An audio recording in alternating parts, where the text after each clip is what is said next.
golfers follow the trends. So I really want people to understand that everything we do starts with the brain.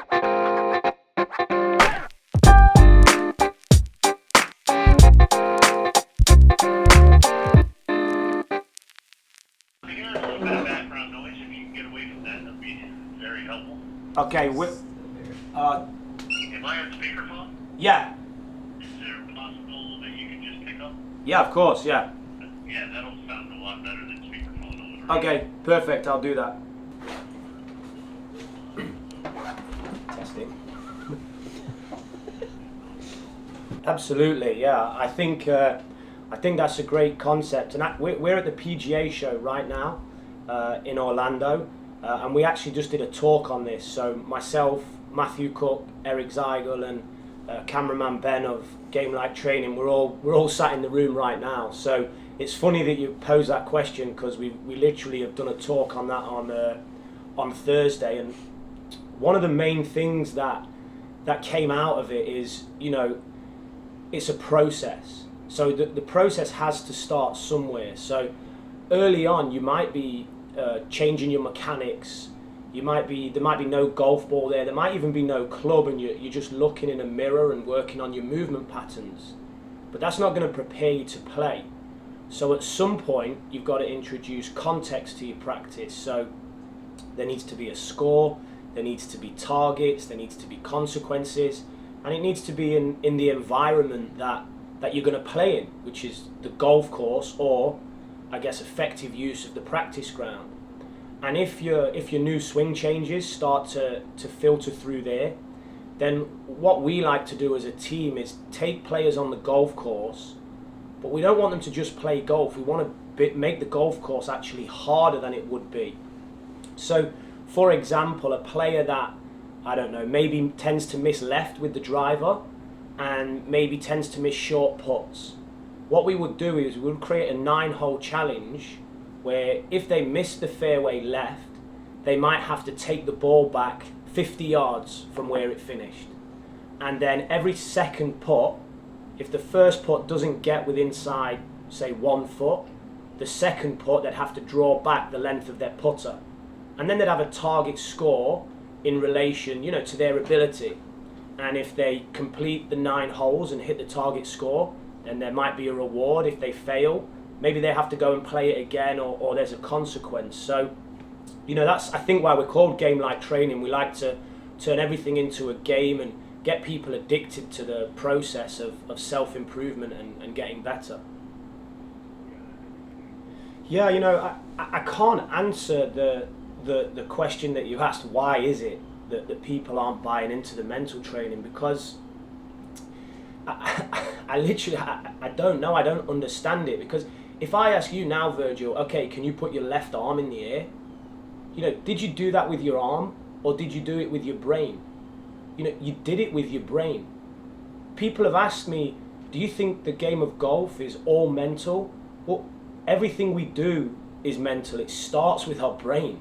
So I think maybe the way the media have taken things, or the way the industry's gone with how they want to train the golf swing and the emergence of force plates and all of those things that we can measure, which there is a place for that. And I'm very into that, and I've been educated by Dr. Rob Neal and people like that. So I get it. But I think the industry has maybe gone too far that way. And then I guess golfers follow the trends. So I really want people to understand that everything we do starts with the brain. So even if you're working on your technique, there's big mental elements to that. And my business partner, Matthew Cook, he's very, very much into that with, he talks a lot about synaptogenesis and how connections in the brain emerge.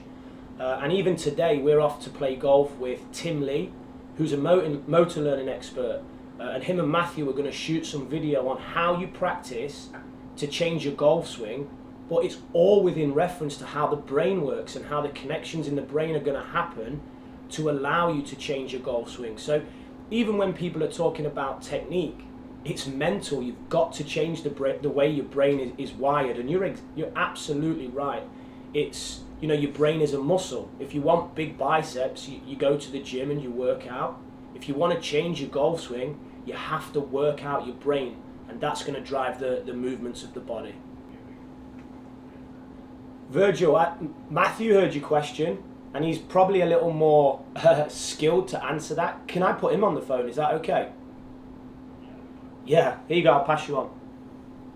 Hi Virgil, Matthew Cook here. I'm doing good. Good question. I can answer it from when we look at it from a neurological standpoint.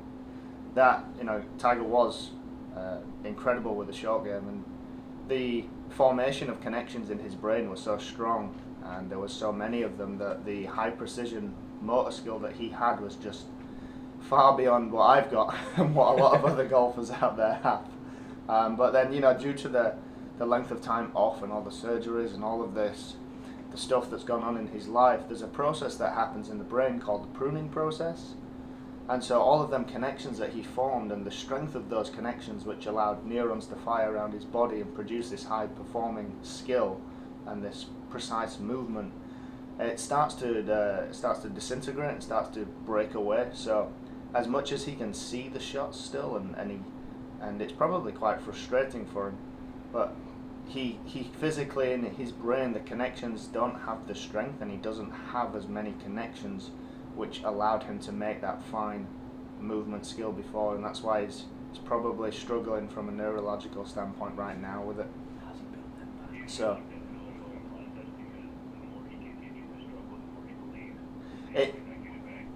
potentially that could be something. Iain can answer that on a psychological standpoint, but the way he would try to rebuild those connections and get that back is basically through three different things that Dr. Tim Lee and all the motor learning experts talk about, which is variability, spacing, and challenge, and that's what Iain mentioned we talked about earlier this week at the PGA Show. So it's really down to how he practices and how he rebuilds these connections through the different variabilities, the different spacing effects, and how he challenges himself in practice. But you're right, from a psychological standpoint, if he sees more of those bad shots occur and he sees that more, it might potentially get into his mind. So Iain might be able to answer that one better than I can. I'll pass him back on now.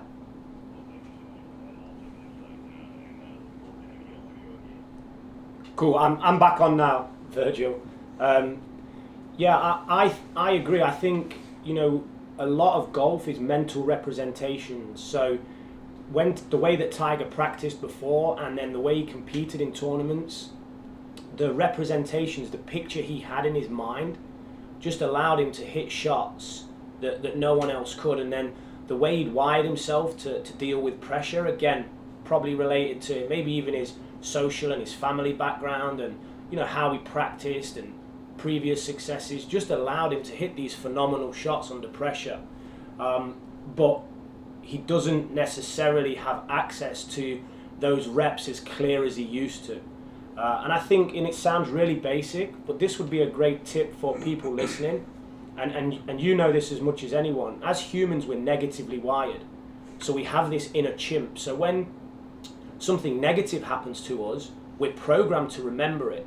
So if we try and cross a road and nearly get hit by a car, the next time we go to cross the road, the alarm bells start ringing in the brain, the amygdala, as a lot of people would call it. What Tiger's getting is that maybe when he's going in to hit shots. So a really simple way of recreating those mental representations is to keep a good shot journal. So when he does have a chip that's uphill into the grain, if he hits that chip and it's a successful execution, he doesn't really attach as much emotion to that as he would to a negative one. So it's harder for him to remember. So by keeping a good shot journal, and not just writing it down, but as he writes it down, see the shot again, hear what he heard, feel what he felt, maybe even smell what he smelled, you can start to form those mental representations on a more rapid scale. So he could potentially start to change the perception of himself as a chipper and a pitcher again. But I think Tiger's an absolute legend, and I think that would be more of a tip for the average listener when they come off the golf course, rather than telling everyone about the double bogey that they had and the 3 chips that they chunked. if they took time to relive everything positive that happened, you can start to attach a bit more emotion to that, and then you're more likely to recall those experiences under pressure. Yeah, I think, you know, we cameraman Ben does a great job of documenting what we do. So the stuff that we talk about, even though a lot of it's from the academic world, we practically apply it on our YouTube channel at Game Like Training. So if anyone subscribes to our YouTube channel, it's our goal to put as much content out there as we can for free. And then we also have a website which is gltgolf.com. So either of those have a ton of free content, and you know, we're just really passionate about getting people to think differently and practice differently so that they can enjoy this great game and shoot some lower scores. Awesome, yeah. Thanks so much for having us on, Virgil. We really appreciate it. Have a great day. Bye-bye. Bye.